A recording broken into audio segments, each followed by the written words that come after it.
The emergency room was already drowning when the K9 came through the doors. Doctors shouted orders, families prayed behind glass. Then the doors exploded open. A massive Belgian Malinois sprinted into the ER, soaked, bleeding from one paw, dragging a broken leash behind him. Someone screamed, "Get that dog out." A security guard reached for his radio, but the K9 ignored everyone. He stopped directly in front of the quietest person in the room, Nurse Lena Carter. She was 29, new to Mercy Valley, and constantly treated like she had no business working emergency medicine. Victor Hale had called her the clipboard nurse because she never argued, never bragged, and rarely spoke unless necessary.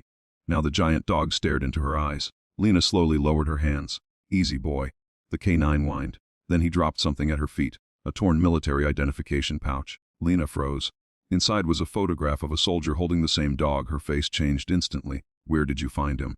The dog turned and ran toward the ambulance entrance. Lena followed. Dr. Hale grabbed her arm. "Carter, absolutely not. You are not chasing a stray into a disaster." She looked at him. "He isn't a stray." Before Hale could answer, another ambulance arrived. Its doors opened. A man in a tactical uniform lay motionless inside, blood soaking his chest. The paramedic shouted, "Unknown male, severe blast injury." No pulse. Lena saw the photograph again. The soldier in it was the same man. "That's his handler," she whispered. Everyone stared. The K9 pushed through the paramedics and placed his nose against the man's chest. Lena rushed beside him. "Move him to trauma 2. Hale snapped, "You're not the doctor." "No," Lena said quietly. "But I know what he's telling us." The room fell silent. Lena noticed something nobody else had. The man's pupils were different sizes, but his blood pressure was not collapsing the way Hale expected. His chest wound looked catastrophic, yet the oxygen reading remained strangely high. She touched his neck.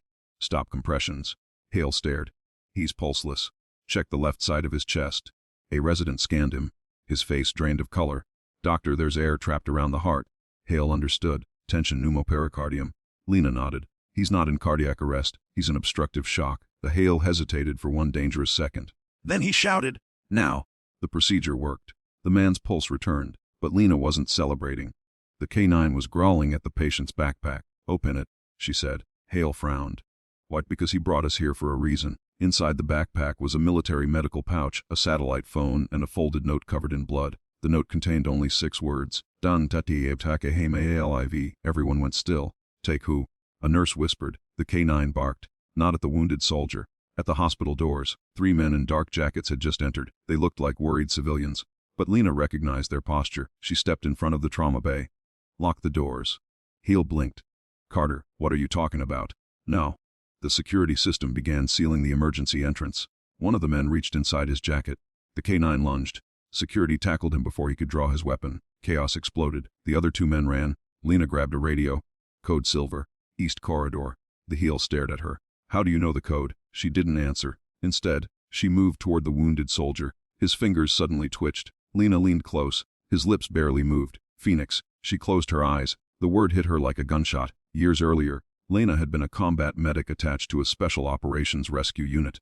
She had saved 12 soldiers during a mountain ambush, then disappeared from military service after a mission ended with 2 teammates dead.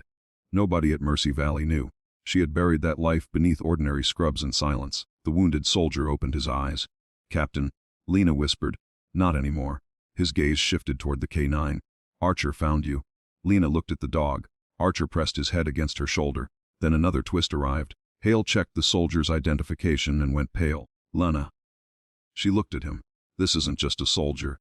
The name on the file belonged to a decorated intelligence officer believed missing for 18 months. And the 3 armed men weren't his attackers. They were there to retrieve him before he could reveal what happened on his last mission. The officer suddenly grabbed Lena's wrist. "Don't trust."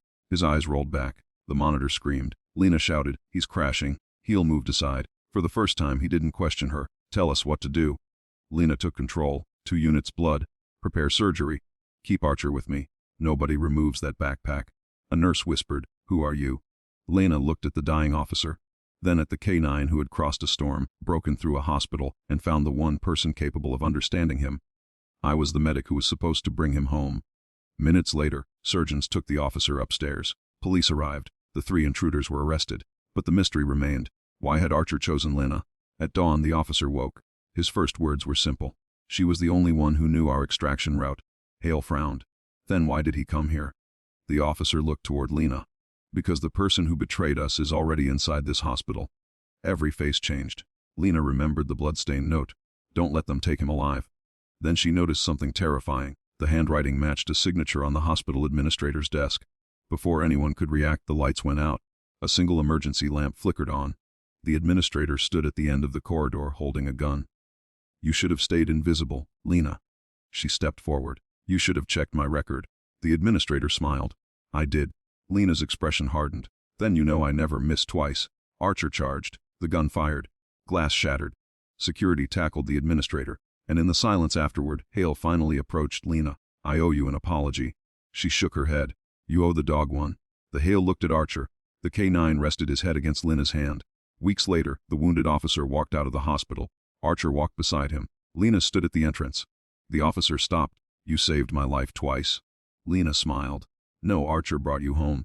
The dog looked back at her. For one unforgettable moment, the entire hospital understood the truth. Heroes don't always announce themselves. Sometimes they wear plain scrubs. Sometimes they stay silent. And sometimes, when everyone else panics, a loyal K9 is the only one who knows exactly where to run. If this story reminded you that courage can hide behind the quietest face, subscribe for more unforgettable stories where ordinary people discover extraordinary strength when it matters most.